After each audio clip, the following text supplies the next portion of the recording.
All right, ladies and gentlemen, put a 1 in the chat. If you can hear the sound of my voice, put a 1 in the chat. I want to make sure you can hear me, make sure the video is nice and crisp. And we are back again. And ladies and gentlemen, court is over for the day. And the last witness on the stand, ladies and gentlemen, was Mr. Deontay Nash, Puffy's and Cassie's former stylist. Well, I think Mr. Nash is still styling Cassie, but we learned a lot from his testimony today. And then it was a very interesting cross, but Mr. Nash will be back tomorrow. And it does appear that Mr. Nash is very, very close to Cassie. He was her stylist, and apparently he had some hands on helping her with her career, if you believe what he's telling. But before we do that, who is in here? Yeah, Mr. Nash was very colorful, and it was a lot of zingers in the courtroom, I would say, under direct examination. But let's go into some of the things he did say. We're going to give you the short version, and then we're going to come back after he finishes cross-examination, because he's still on the witness stand. He talks about a time where he witnessed Puffy hitting Cassie. One time he actually saw Puffy hit Cassie. Then he talks about another time where she was going to an award show and she had a black eye, and then when she got there, she had makeup on. He didn't witness the time that she had the black eye, but he testified that he witnessed when, this is according to his testimony, when he saw Puffy actually slap Cassie. What I think the prosecution is trying to do is show the jurors that here's another witness who was testifying that Puffy hit Cassie. What I didn't hear the prosecutor ask the question was, do you believe Puffy was high when he hit Cassie, or do you believe he was sober when he did it? And he also testified that Puff put hands on him. According to him, there was an incident where Puffy grabbed him, threw him against the car, and roughed him up a little bit, and he was upset because he was hanging out with Cassie, and he didn't feel that Nash should be spending so much time with her, more so than her, like he was kind of taking her attention away from him, and those two was getting high together. He testified he got high, he witnessed Cassie taking assortment of drugs, but he also testified, which I thought was interesting, he testified under direct examination that there was instances where Cassie didn't want to go to the freak off, but in the same breath, he testified that as she prepared to go to the freak off, she was packing sex toys. So he wants the jurors to believe that, contrary to what some of the dancers, the dancers or escorts said, that she didn't want to participate in these freak offs. And there was another weird, and this happened during cross-examination. The cross-examination is being done by Xavier Donaldson. It was immediately when the cross-examination started, it got weird. It got a little sassy. It was a little sassy early on, but I'm just going to say it got a little sassy. Donaldson was asking him there's a picture shown about Cassie, and then Donaldson was asking him, do you know Miss Cassie Ventura? He said, Miss Fine. Now, mind you, the prosecution kept referring to Cassie Ventura as Cassie Ventura. No one mentioned Miss Fine throughout the direct examination, but he wanted to correct the defense attorney, Donaldson, to call her Miss Fine, showing that she's a married woman now. And then there was another part where she just had the baby yesterday, and he says he called her to congratulate her. He also testified that he met with the prosecutors 5 times to prepare for his testimony. But each time, at least 5 times, he had to leave early. We don't know why he had to leave early, but he testified that during the one time he showed up to meet with the prosecutors, he revealed to a prosecutor, Johnson, or Comey, prosecutor Comey, that he was high. So he came to some of these meetings to give whatever not testimony, but details about his relationship with Cassie, but he was high. And they sent him home and said, listen, come back when you're sober. But there were 5 instances that he pointed out during the direct examination that he left early. The prosecutors tried to give him to, they did give him to say that he came under subpoena, meaning he was, quote unquote, forced to be there. They're painting this picture that he was forced to be, he was kind of compelled to be there, not forced, he was compelled to be there. However, under cross-examination, we learned that by way of Donaldson that he may likely be trying to get a lawsuit against Diddy. How do we know this? Well, Donaldson asked the court reporter to put up an exhibit just for the witness and the participants, and apparently this communication suggests that he's actually trying to sue Puffy. He brought a lawyer to court. He's being represented by an attorney, and Donaldson tried to press him for revealing more what his motivation was to be there. And I would guess, this is my opinion, that if you have an attorney and you're not pleading the Fifth Amendment, then why else is your attorney there? If you're not in legal jeopardy in this federal case, why do you have an attorney there? It's a question. He says he's not trying to sue Puff, but there's the writing on the wall that he has an attorney there for some reason. Because most witnesses that come to court that want to testify in this case, they don't bring attorneys. He's brought an attorney, even though he's not in any legal jeopardy. So outside of that, there was some more testimony where he talks about how Puff was very controlling. He talks about a situation where she actually, Cassie was 29 years old, on her 29th birthday, there was some type of incident. Then Donaldson asked on cross-examination.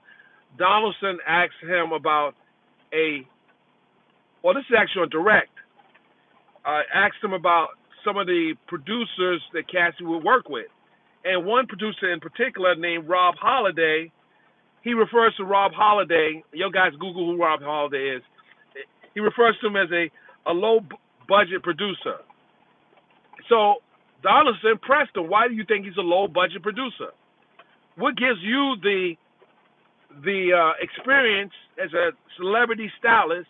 It was a lot about his whole celebrity stylist status, and when did he get the status of being a celebrity stylist? But he started pretty much saying that this producer that Cassie was working with, he wasn't of the caliber that she deserved. But we heard previous testimony that Cassie wasn't the most talented artist either. As Capricorn Clark referred to as a studio artist. That's a slap in the face. When you hear someone as a studio artist, that was a slap in the face when she said it. But now you have Mr. Nash saying that the producer that she was working with was a low-budget producer. Mind you, Diddy's paying for all this. So when Donaldson pressed him for how do you become a celebrity stylist? And he said he came into the game as a celebrity stylist. Well, no, you came into the game as an intern. And how he got hired was they put an ad in Craigslist and they found him.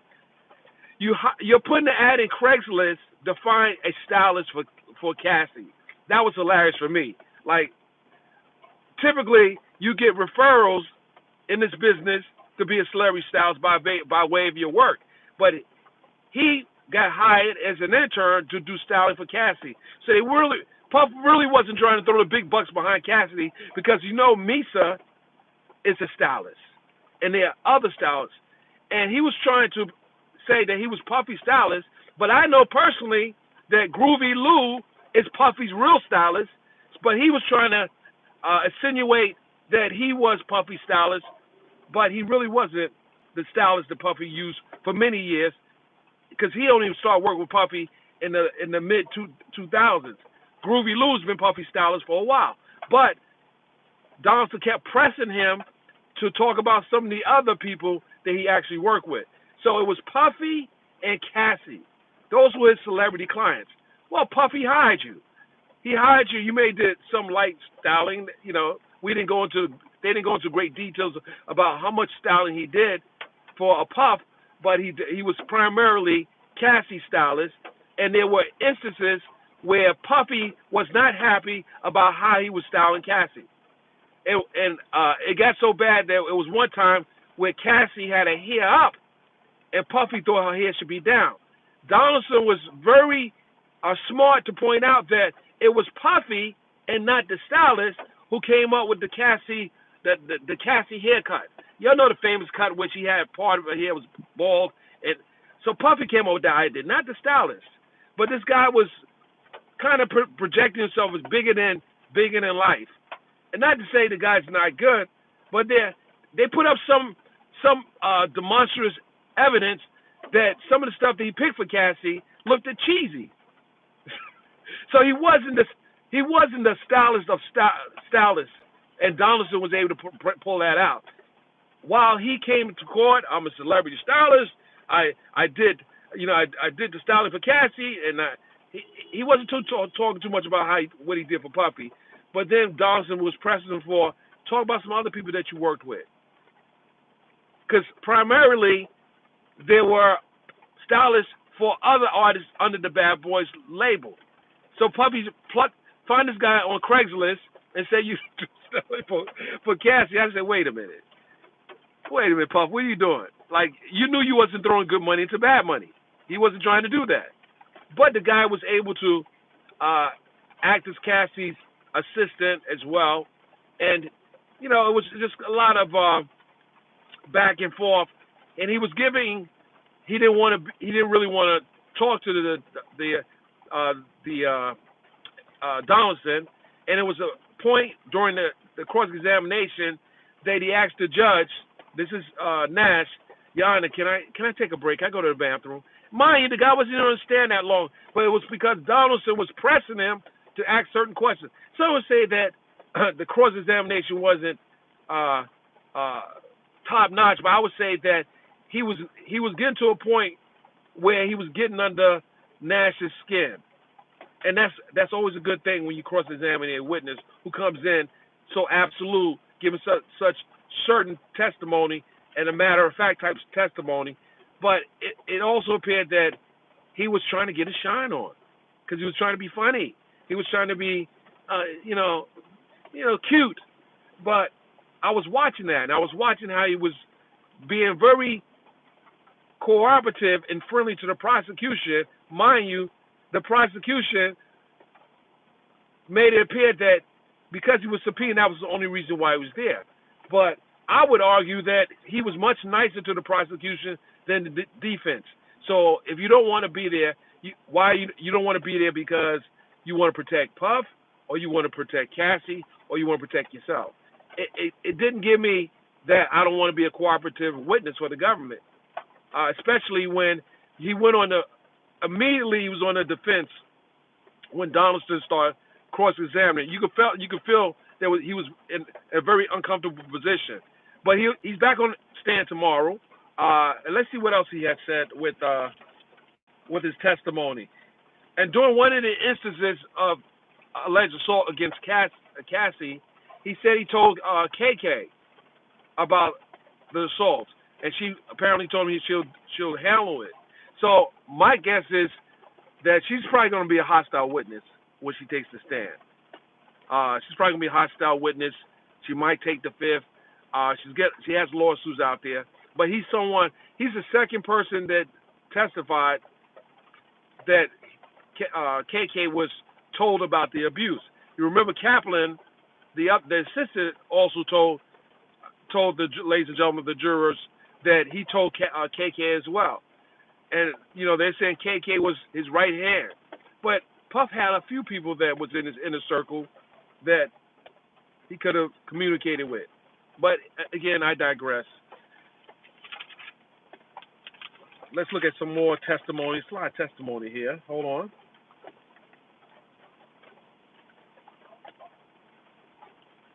So Cassie had a mixtape called Rockabye Baby, and apparently it was a lot of artists that was on this project, on the mixtape.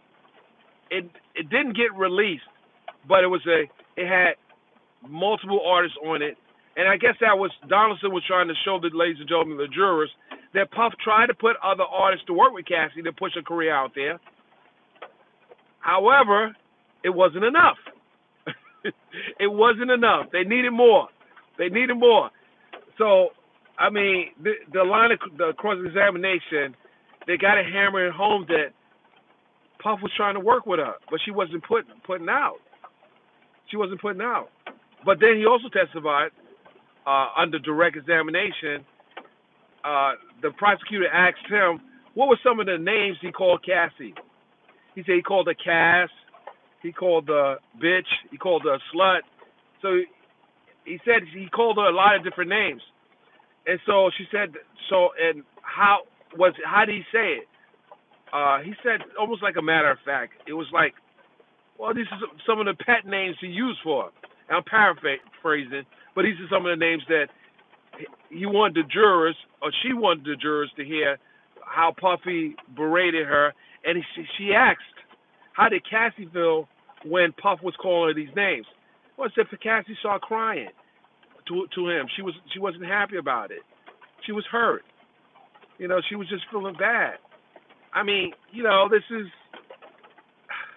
I don't know how the jurors were going to take that, but it's quite obvious by way of other people's testimony that, and plus the video, the assault video, Puff was very abusive towards Cassie. He was abusive. He was violent towards her, and I would say that he thought nothing of her, the way he treated her. You can't say that was love, and I'm going to be honest. The kicking, the punching, the pulling the hair, that's bitch-assness behavior. That's bitch-assness behavior. We're going to call it what it is. But this is what the jurors are listening to. There are women on that jury. There's several women that are jurors. There are men that are jurors. There are blacks on there. There are whites on there. It's a mix. But when you hear this constantly, the prosecutors constantly trying to drive it home that Puffy was a violent, abusive, dangerous person. And if you have more witnesses that are going to come in and keep repeating the same beat, the same tonnage, it's going to not end well for Puff. I don't, but we don't know what the defense is, because this is the government's case in chief. We don't know how the defense is going to come in and who they're going to put on. There were some names dropped that I recognize because I've been around for a while that that the defense have mentioned, and I don't want to put their names out here now. Why not? I might as well put their names out. I can put a few names out there. Groovy. They mentioned Groovy Lou. They mentioned Kenny Burns. Kaplan mentioned Kenny Burns. Do you know? Under cross-examination, when Agnifilo had Kaplan on the stand, he asked, do you know who Kenny Burns is? And he mentioned other names that was in his orbit. Lorianne Gibson. Well, we know Lorianne's been around Puff since the 90s. So it's my belief that these are some of the people that are going to come in to talk, to obviously talk for Puff. In any event, it was a long day. We had a lot of notes. But I would just say this is my brief recap. It will continue tomorrow. He will be back on the stand. He was supposed to catch a flight out today. But apparently, once Donaldson started cross-examining him, when he asked for a break, he told the judge, Donaldson told the judge that we're going to need him for another day. He said, I'm going to be honest with you, Your Honor, we're not done with this guy. We're going to have to keep this guy around for a little while longer. And the judge kind of was a little upset. He said, listen, you knew that I told the jurors that they were going home at 4 o'clock. Now, you should have also told me based on we're talking earlier that you should have known that you were going to keep this guy another day because this guy lives in California. Then the prosecutor said, Your Honor, we'll buy him another ticket, extend his flight, and we want to see how that goes because then there's going to be the cross and there's going to be the redirect, and depending upon how that redirect goes is going to set the tone of how this witness does. Did I think he made a good witness? I think he made a decent witness, but when he went on the defense, literally the defense, when Donaldson started talking, I'm like, all right, this guy, something's not right about this guy. This guy is not being as friendly as he was to the prosecution. Mind you, he didn't want to be there. See some comments coming in.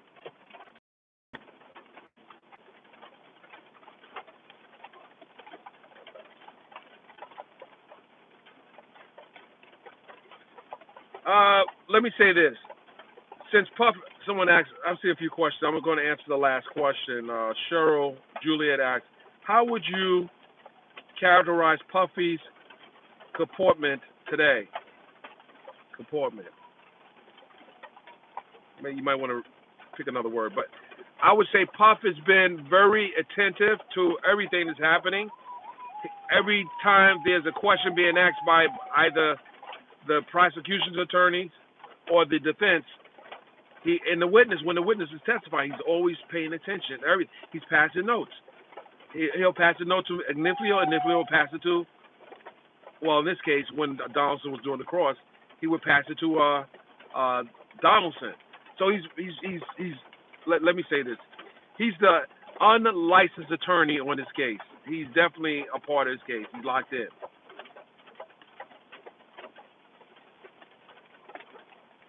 Okay, Donaldson was being a smart, what though. Listen. Let's just say Donaldson is long-winded. Let's say Donaldson's long-winded. Cassie and MC needed it.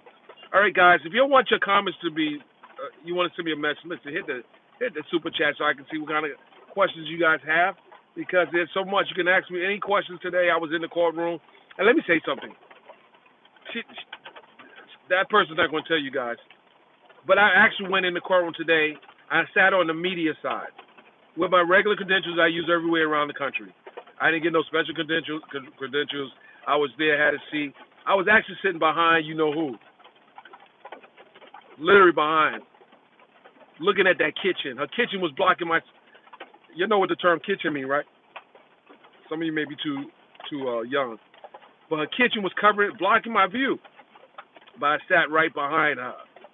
I wanted her to know. I'm media. She's there like, he can't be media. He's not sitting with us. I didn't want to sit with you. First of all, the view was awful where you're sitting at. I'm coming on the other side tomorrow. The view is awful, ladies and gentlemen. I had to look at her neck throughout the whole testimony. I had to lean away. Come on, girl, you got a lot of neck going on here. Yeah, the view was, but I did have a good view of the jurors, a very good view of the jurors. It was one juror was nodding off a little bit. I saw he was yawning, and next thing you know, he was getting tired. He wasn't falling asleep. But listen, the person who came all the way from Georgia was sleeping her damn self. So what are you doing? What are you sleeping in the courtroom for? Sleeping. She go ahead and see her. She like, are you taking notes or are you just looking inside your eyelids? But we ain't gonna put her on blast. I know she, some people get, drink the coffee. Don't have me sitting behind you while you snoring, because I'm gonna drag you.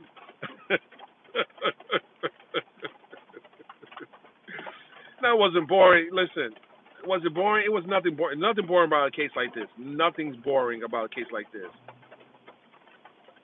I would not even play that brother like that. It wasn't boring at all, because I want to see where he's going with his cross-examination. I'm locked in. You're covering a high-profile racketeering case. There's nothing boring about that. People's lives are on the line. I want to make sure that I miss not a beat. I want to make sure that I'm very attentive to what's happening in the courtroom, because you snooze, you lose. That's just what it is.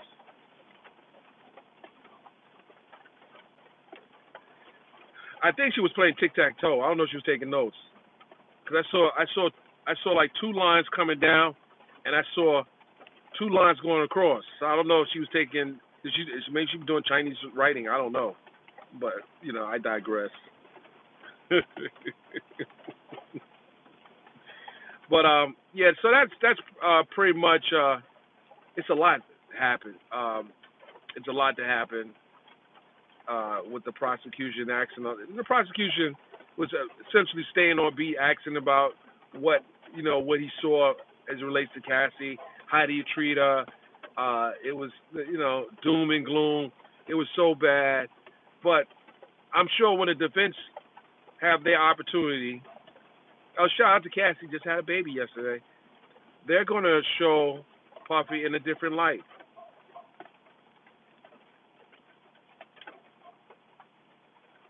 There's a DB tweet me the messed up kitchen. Well, no, listen, we have no cameras. I couldn't take it. I couldn't take it. I couldn't take a picture. No cameras. I couldn't even borrow the sketch artist.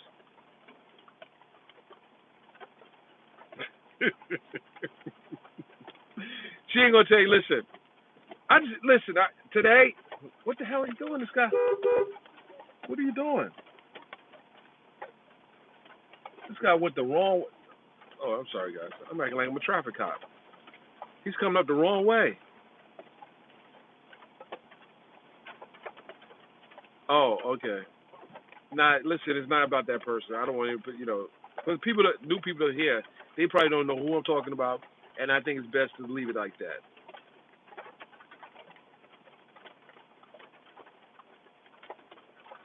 Right. No smartwatches or meta glasses. None of that. None of that. And I didn't bring in my analog watches with me when I came in New York. Man, I can't. All I'm going to be thinking about is I can't unsee that kitchen. Nah, it's like two loaves of bread. Anyway, I'm sorry. I didn't mean to say that. I'm sorry. Anyway.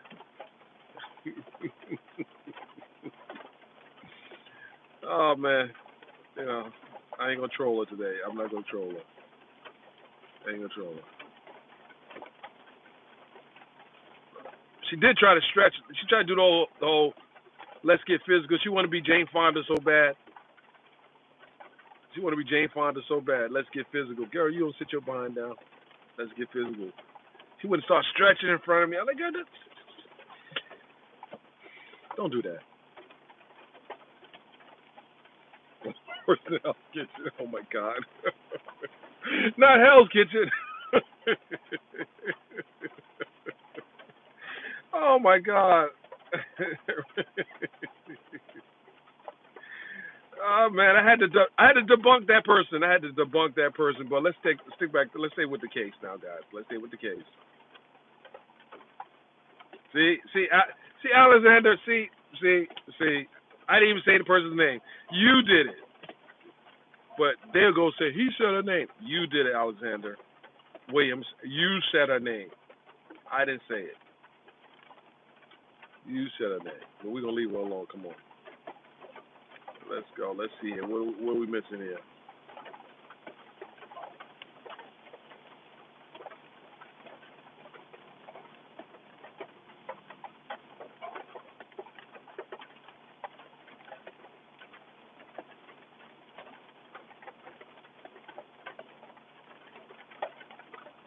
See, there you go.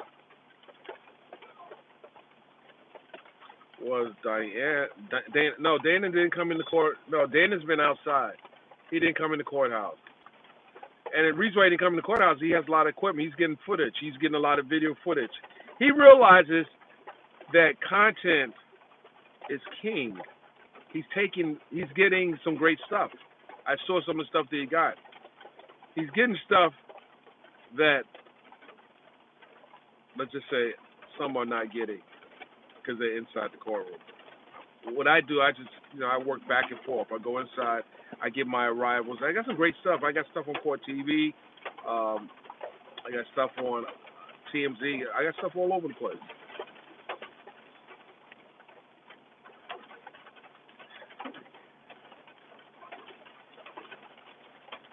I don't know, guys. I really need to get back to Atlanta just for a week. But I feel like if I leave, the week that I leave, it's going to get crazy. But I have to, I don't know. I'm still. No, I said TMZ. I know what I said. Don't play with me. I know what I said. I said TMZ. Yo, don't take Jackson Blanco's comments out. I don't know who's doing that. Leave Jackson comments alone. He's not being disrespectful. Don't do that. I don't know who did that. Yeah, the trial does take a mental toll.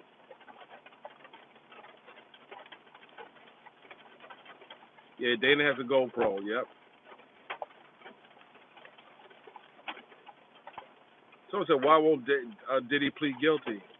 He probably won't plead guilty because he believes he's going to win. That's why. I don't have the witness list yet, and this guy's going to be on. I would guess he's going to be on the stand maybe another hour, perhaps, and then the next witness. So I'll learn tonight who's the witnesses. I'll check on Pacer. What's good? Galatians being good. She was being good.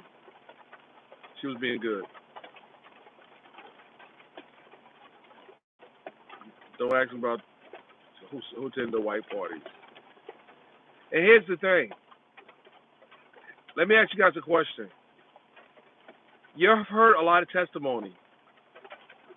Think about this. I want people to think about what I'm about to ask. Did you hear any testimony about parties? Did you hear any testimony from any witness about wild parties? Think about that. That's been in the media before this case got indicted. So why do you think you haven't heard any testimony about wild parties? Wild parties with celebrities and all this other stuff. Why?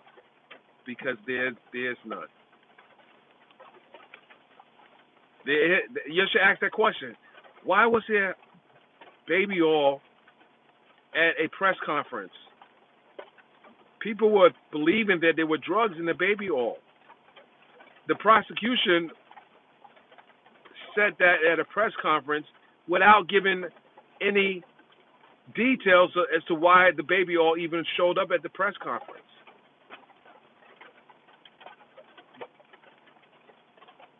There was no child trafficking. That's another thing. There's no child trafficking. There's no children involved. That's another lie. Why do you think that went out there, child trafficking? No one's been trafficked. No children have been trafficked. He's not being charged with children at all.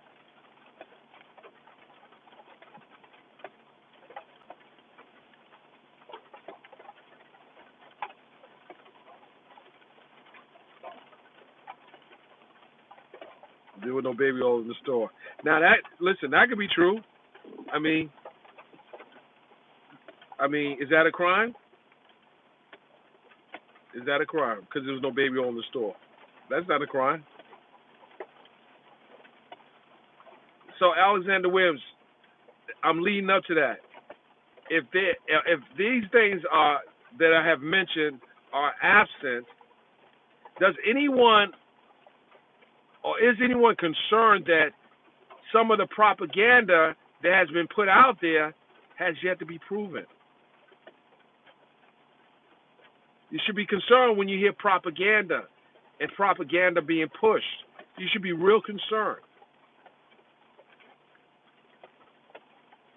Let's sort out the propaganda from the real. So that's what you should be concerned about. You heard a lot of stuff.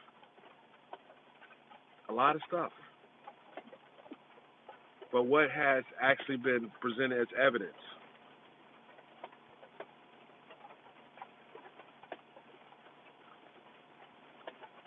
Oh, Punisher. Oh, wait, hold on. The Punisher was on CNN? What? Not the Punisher with erectile listen. The Punisher is not punishing anyone. Wow. Everyone's trying to get their shine on. Wow, that's crazy. I didn't know that. Now I gotta look that up. Someone send me the link to that. Not the Punisher on CNN. Everyone's looking for some stardom from this case.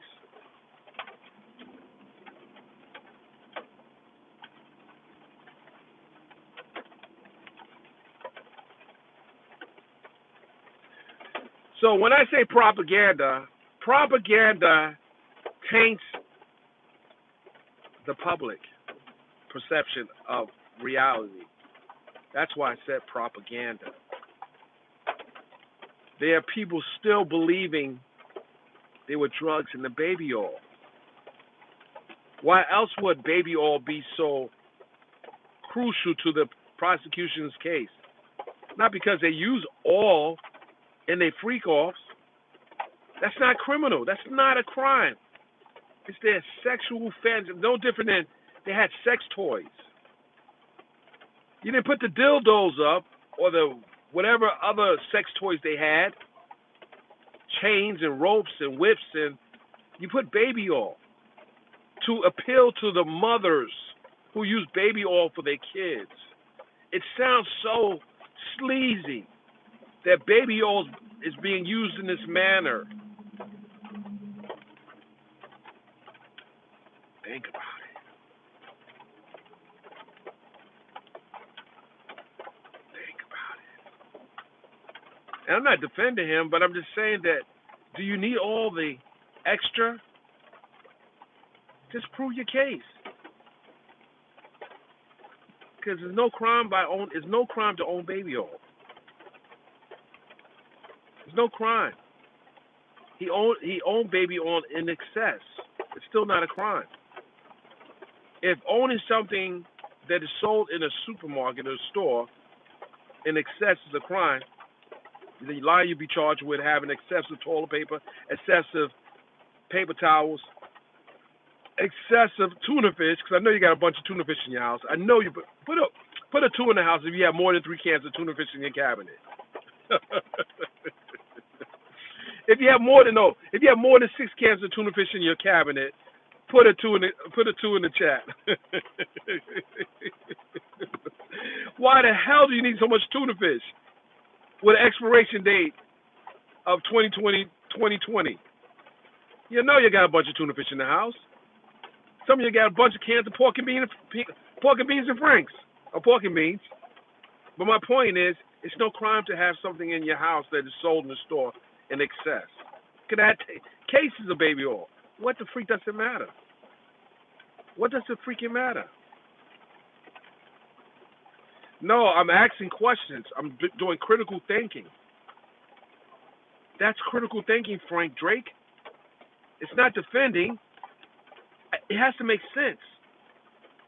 You have to use your logic and common sense to see how that ties in.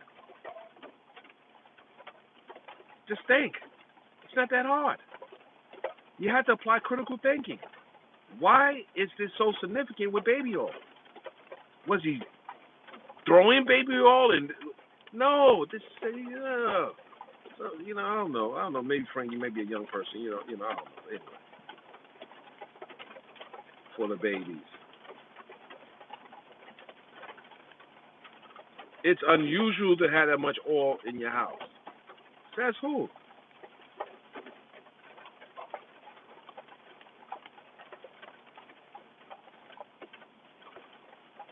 Listen, if you're saying stupid stuff in the comment section, that tells me that you might be too young to be here, which tells me I need to put you behind in a timeout if you're saying silly stuff.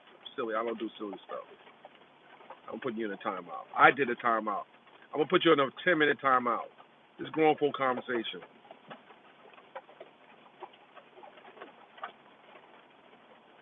Well, the motion for a mistrial is not going to just happen because someone make a motion for a mistrial. They made a motion for a mistrial. I didn't think it was going to happen. How many motion for mistrials happened in the YSL? Tons of them. And what happened? Denied. I'm surprised there are not many more. We only had 2 already.